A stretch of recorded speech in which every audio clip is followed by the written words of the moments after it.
అందరికీ నమస్తే అండి. మన ప్రభుత్వం ఒక నిర్ణయం తీసుకుంది.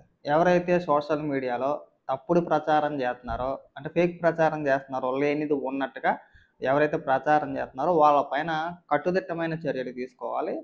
మళ్ళీ ఇలాంటి ఫేక్ ప్రచారాలు చేయాలంటే ఖచ్చితంగా భయపడే విధంగా చర్యలు తీసుకుంటామని చెప్పేసని కూడా చెప్పారు. దానికి వైఎస్ఆర్‌సీపీ పార్టీ నాయకులు గిలగిల్లాడిపోతున్నారండి. మీకెందుకు అంత భయం నాకు అర్థం కావట్లా.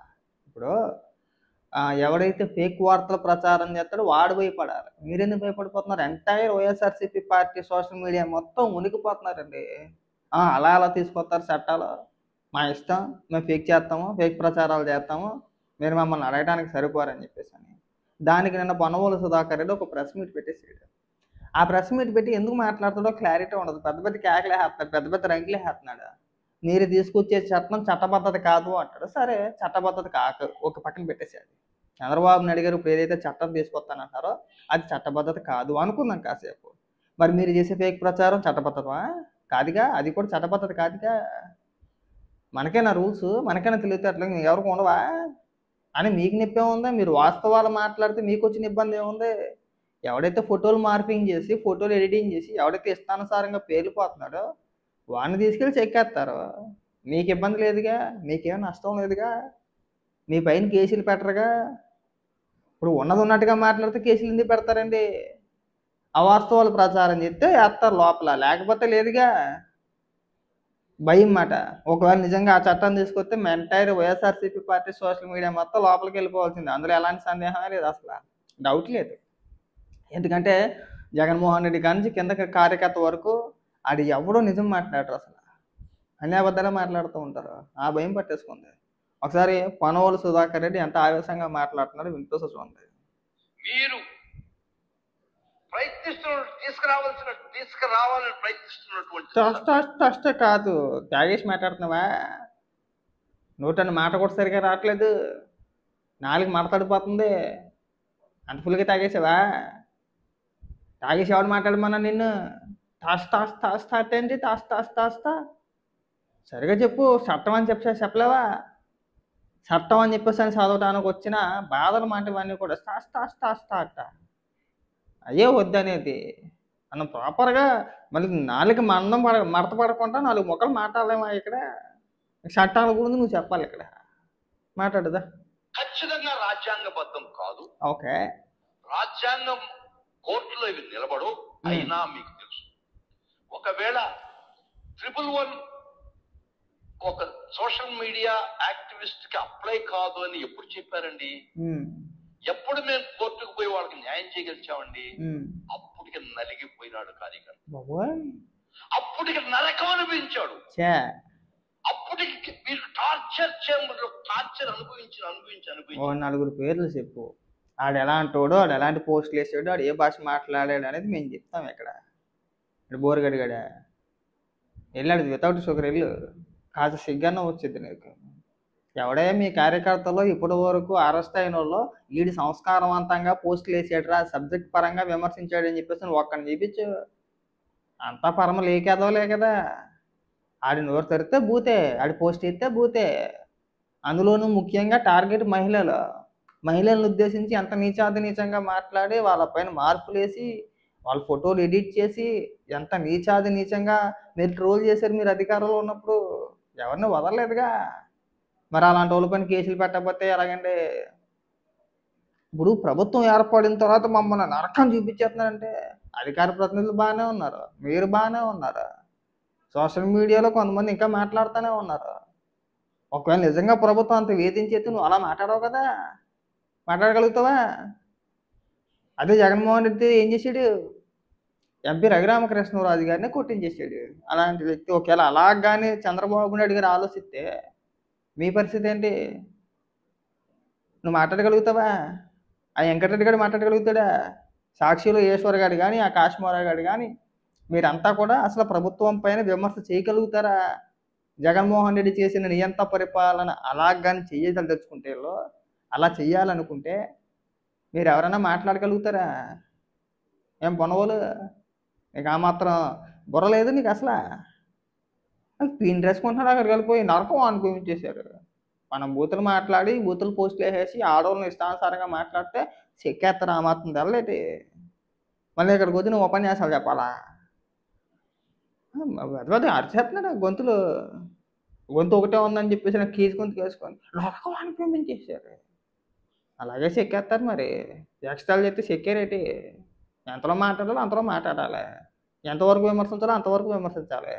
లేదు నేను ఇళ్లలో ఉన్న ఆడవాళ్ళ గురించి మాట్లాడేస్తాను, మహిళల ఫోటోలు మార్పింగ్ చేసేస్తానంటే చెక్కకుండా ఎట్టుంటారు? ఆ మాత్రం ఇంక దిగాను లేదా నీకు? ఇంకా మాట్లాడు. రక్త మాంసాలు ఉడికిపోయిన తర్వాత అబ్బా అట్లీస్ట్ అప్పుడైనా మేము ఒక తీర్పు తెచ్చాం. అక్కడి నుంచైనా త్రిపుల్ వన్ ఆపాం. అది వైఎస్ఆర్ కాంగ్రెస్ పార్టీ గొప్పతనం. అబ్బో అది వైఎస్ జగన్మోహన్ రెడ్డి గారి గొప్పతనం. మమ్మల్ని నీకు అసలు విషయం తెలియట్లా. వైఎస్ఆర్సీపీ పార్టీ కార్యకర్తల జీవితాలు సర్వనాశనం చేసేసిందే జగన్మోహన్ రెడ్డి. నీకు ఆ విషయం క్లారిటీ ఐడియా ఉందా? అర్థమవుతుందా నీకు? జగన్మోహన్ రెడ్డి అనే వ్యక్తి తన కార్యకర్తలకు ఇచ్చిన ఆదేశాలు ఏవైతే ఉన్నాయో, మీ ఇష్టానుసారంగా మీరు రెచ్చిపోండి, బూతులు తిట్టేయండి. మనకి ఆల్రెడీ ఇప్పుడు 175 151 వచ్చేసినాయి. నలుగురు లాగేసుకున్నాం, 155 మంది ఉన్నాం మనం ఆల్రెడీ. ఈసారికి 175 మనమే వచ్చేస్తాం. ఒక 30 ఏళ్ల పాటు మనమే అధికారంలో ఉంటాం. నేనే ముఖ్యమంత్రిని, మీరు చిన్న పెద్ద తేడా లేదు, మహిళలు లేరు, చిన్నపిల్లలు లేరు, ఇష్టానుసారంగా రెచ్చిపోండి అంటే నా కొడుకులు ఒళ్ళు మర్చిపోయి ఇష్టానుసారంగా ఎట్టబడితే అట్ట మాట్లాడారు. కొంతమంది అధికారంలోకి వచ్చిన తర్వాత గైబైపోయారు, అడ్రస్ లేకుండా పోయారు, పారిపోయారు. కొంతమంది పారిపోయే అవకాశం లేనాడు దొరికేసాడు. అది వాళ్ళ కాకపోయినా రేపైనా దొరకాల్సిందే ఎవడైనా సరే కదా. విమర్శకు కూడా ఒక పద్ధతి ఉంటుంది. ఒక స్టేజ్ వరకు విమర్శ చేయొచ్చు. ఇంకా అది పరిధి దాటేసి లేదు నేను ఇష్టానుసారంగా ఇలా వాగుతానంటే చెక్కేస్తారు. అది మ్యాటర్. కాబట్టి మీరేం గొడవలు తెచ్చుకోమాకండి. మీ కార్యకర్తల్లో ఎవడైనా అరెస్ట్ అయ్యాడు అంటే ఆడు పరమ వరస్టగాడని అర్థం నన్ను అడిగితే కనుక. వాడు ఫేస్బుక్లో వేసే పోస్టులు కానీ ట్విట్టర్లో వేసే పోస్టులు కానీ చూస్తే ఆశ్చర్యం వేస్తూ ఉంటుంది. చిచి ఇది ఇలాంటి మనుషులు కూడా ఉన్నారా, ఇంత లేఖి జనం ఎలా జన్మించారా బాబు అనిపిస్తుంది. నిన్న మొన్నటి వరకు మీరు అరెస్ట్ చేసిన, ఇప్పుడు అరెస్ట్ అయ్యారని చెప్పి చెప్పుకోతున్నారు కదా, వాళ్ళని చూపించినా సరే చూపించేది వైరల్ అవ్వట్లేదు ఆ ఫోటోలు. ఆడెవడో మొన్న ఎవరినో ఒక నర్స్ అయితే కిడ్నాప్ చేశారని చెప్పి హడావిడి చేశారు కదా మీరు. ఆడు పవన్ కళ్యాణ్ గారిని ఉద్దేశించి, నారా లోకేష్ గారిని ఉద్దేశించి, చంద్రబాబు నాయుడు గారిని ఉద్దేశించి, లేదంటే తెలుగుదేశం పార్టీ మహిళా నాయకురాలను ఉద్దేశించి, కార్యకర్తలను ఉద్దేశించి ఆడు ఎంత నిజంగా పోస్ట్ చేసాడు. ఆడు మనిషి అంటారు అసలు అండి? మీ కార్యకర్తను ఎవడన్నా మనిషి అంటాడరా అసలు? వైఎస్ఆర్సీపీ పార్టీ కార్యకర్తలు ఎవడైనా సరే ఆడు నా దృష్టిలో మనిషి కాదు, పరమ పశువు. పరమ పశువు కంటే హీనం నన్ను అడిగితే కనుక. సంస్కారం ఉండదు. అమ్మ అక్క ఆలి తప్పితే ఆడికి వచ్చి ఇంకో భాష రాదు. ఆడికి వచ్చింది ఏంటంటే అమ్మ అక్క ఆలి బుద్ధులు తిట్టేయాలి.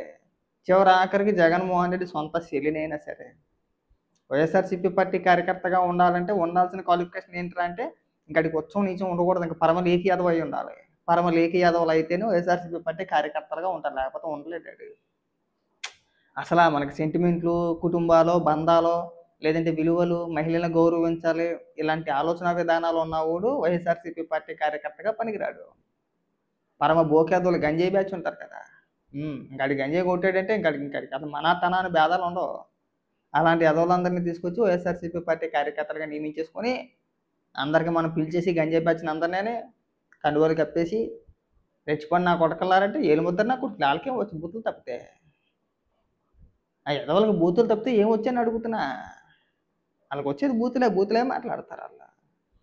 మా కార్యకర్తల మీద కేసులు పెట్టేశారు. రెచ్చిపోతే అలాగ ఉంటుంది. అధికారంలో ఉన్నాం కదా అని చెప్పేసి ఎట్ట పడితే అట్ట వాక్కడదు. ఇప్పుడు మేము అధికారంలో ఉన్నాం కదా అని చెప్పేసి జగన్మోహన్ రెడ్డినో లేదంటే కుటుంబ సభ్యులను బూతులు తిడతామా? లేదుగా. ఎంతవరకు విమర్శించాలో అంతవరకు విమర్శిస్తాం.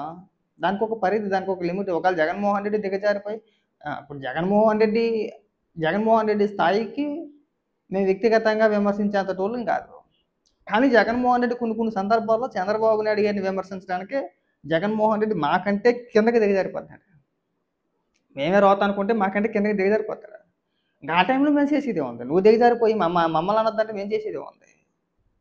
ఆ గౌరవాన్ని జగన్మోహన్ రెడ్డి కోల్పోయి దిగజారిపోయి మా స్థాయికి దిగజారిపోయి నువ్వు లేఖితనంగా మాట్లాడేస్తూ ఉంటే ఇంకా మేమేనా కదా నీకంటేని ఇష్టానుసారంగా మాట్లాడాం. మరి ఆ టైంలో అనకపోతే ఎట్టుంటావు అంటాం ఖచ్చితంగా.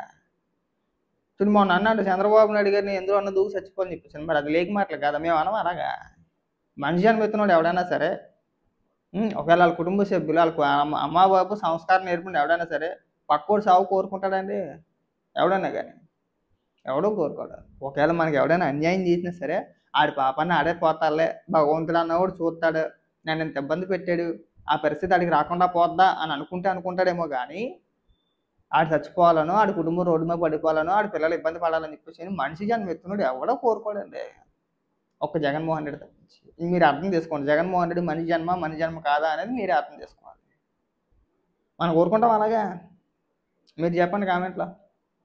మన శత్రువే ఉన్నాడు, లేదంటే మనకి ఎవరితోనో ఇంటి పక్కతోనో ఇంటి ముందుతోనో లేదంటే అన్నదమ్ముల్లోనో లేదా కుటుంబ సభ్యులు ఎవరితోనో గొడవ అయింది, ఆ క్షణాన్ని మన ఆలోచన విధానాలు 100 రకాలుగా ఉండొచ్చేమో కాక మనం 100 రకాలుగా ఆలోచించవచ్చేమో కానీ పొరపాటును కూడా ఆడు చచ్చిపోవాలని చెప్పి కోరుకోం మనం.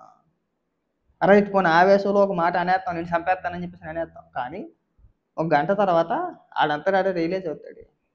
అనవసరంగా మాట్లాడేమన్న ఫీలింగ్ ఇద్దరిలోనూ కలుగుతుంది. కొన్ని రోజులు మాట్లాడుకోవడం మానేస్తారు, మళ్ళీ ఆ కుటుంబానికి సంబంధించి ఏదైనా శుభకార్యమో లేదంటే దురదృష్టవశాత్తు ఏదైనా అశుభకార్యమో జరిగితే ఖచ్చితంగా మళ్ళీ వాళ్ళ ఒకటే ఒకడికొకడు సాయం చేసుకుంటాడు. ఒకడే ఎందుకు చేసుకుంటున్నారు ఆగవుతుందని చెప్పేసి వీడు వెళ్తాడు, వీడికి ఏదైనా ఇబ్బంది వస్తే ఆడొస్తాడు, అవసరంతో కొట్టుకుంటారు, తన్నుకుంటారు, మళ్ళీ కలిసి ఆడలే ఉంటారు, అట్లా నడిచిపోతూ ఉంటుంది. అంతేగాని ఎవడో చచ్చిపోవాలని చెప్పేసి అని కోరుకోడు. మరి అదేం దిక్కుమాల ఆలోచనలో మాట్లాడితే చంద్రబాబు నాయుడు గారిని చచ్చిపోవాలంటాడు పనికిమాలోడు, మరి ఏమనాలి? మిమ్మల్ని ఏసీ పిచ్చి కొట్టాలని అడుగుతున్నా. నన్ను అడిగితే ప్రభుత్వం తీసుకొచ్చే చట్టం ఏదైతే ఉందో దానికి సంపూర్ణ మద్దతు తెలియజేస్తున్నామండి. ఎందుకంటే ఈ సోషల్ మీడియాలో ఈ పనికిమాల యాదవులను కంట్రోల్ చేయాలంటే ఖచ్చితంగా అలాంటి చట్టం ఒకటి ఉండాలి. లేదంటే ప్రభుత్వం తీసుకున్న ప్రతి నిర్ణయం పైన కూడా ఒక ఫేక్ ప్రోపగండా చేస్తున్నారు, అది అలా అయిపోతుంది, ఇది ఇలా అయిపోతుంది, అక్కడ అలా చేశారు, ఇక్కడ ఎలా చేశారు. సో వీటికి పులి స్టాప్ పడాలంటే ఖచ్చితంగా ప్రభుత్వం ఒక కొత్త చట్టం తీసుకురావాలి. అది అందరికీ వర్తిస్తుంది, మీకే కాదు మాకు వర్తిస్తుంది కదా. అధికారంలో ఎవరికి శాశ్వతం కాదు. రేపు అన్న రోజున ఒకవేళ మీరు అధికారంలోకి వచ్చినా మీకు కూడా ఉపయోగపడుతుంది కదా, భయం ఎందుకు కదా? సో బీ పాజిటివ్ అండి, ఆ పాజిటివ్గా ఆలోచించు. చట్టం తీసుకొస్తే ఒక ప్రభుత్వం ఒక చట్టం తీసుకొస్తే అది ప్రభుత్వానికి ఉపయోగపడుతుంది, ఎవరు అధికారంలో ఉంటే వాళ్ళు వాడుతూ ఉంటారు. మనం ఇంకా అభినందించాలి, మనం ఇంకా మెచ్చుకోవాలి అలాంటి చట్టం తీసుకొస్తున్నందుకు. అంతేగాని ఎడితరేటిని దాని మీద పడి కాబట్టి పొన్నవాళ్ళు నువ్వు దయచేసి ఇంకెప్పుడు కూడా ప్రెస్ మీట్లు పెట్టి ఇలాంటి చిల్లర మాటలు మాట్లాడు, మాకు అస్సలు సెట్ అవుతుంది నీకు. ఉంటాను మరి.